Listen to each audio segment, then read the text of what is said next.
Sa sisian pan ngipinang subay pi baro asya gani ka channel ko jungi bat ha gani ko video in pay ikini ki post ki barang shalai thamai po shillong. Subscribe ikani ka channel but turn on your notification bell ru khana mo pinum do iki videos ki bing upload. Phila ban follow ru ya ka Instagram account ko jungi.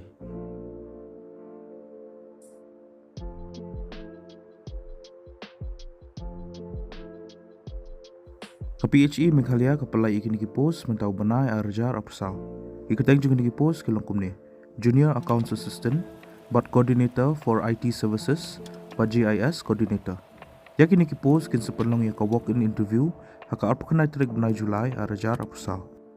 Ya ka Junior Accounts Assistant ka balai kawai ka age limit kan dekat kum ki anjang ka Government of Meghalaya, baka salary lani kutlop ka daila pawajar akshi benai. Ka educational qualification kalong kum ni. Pelade ban pendap ya ka degree haka commerce, but pidi benchim honors haka financial account. Pidon kamru bandan yaki computer skills kamtam haka Microsoft Office. But pelade bande expert haka latest version joko tali. But kin kam I preference gitu ki candidates ki beladan arsnam experience bantrai haki government dan semi government office. Ya ka post coordinator for IT services but GIS coordinator kabalai kawai. Ka age limit kan dekat kumki anjang ka Government of Meghalaya. Ka salary ledi ko tulop ko de apsan jarak si benai. Baka education qualification kalau kumne.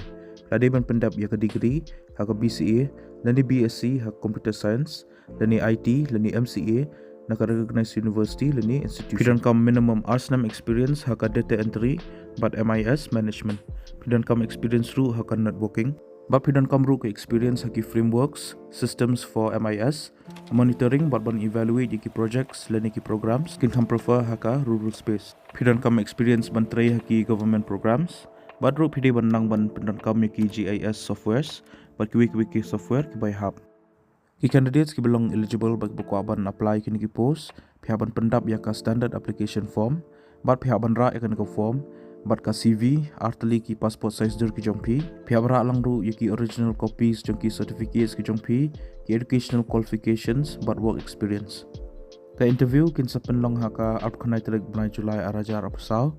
Baka registration kan dia duduk kendai steng, haduk sepau buje menstap. Ke interview kan selong kendai steng. Bat ka jaka jong ke interview kan sedih haka Office of the Chief Engineer, PHE Meghalaya Shillong, Lashmir.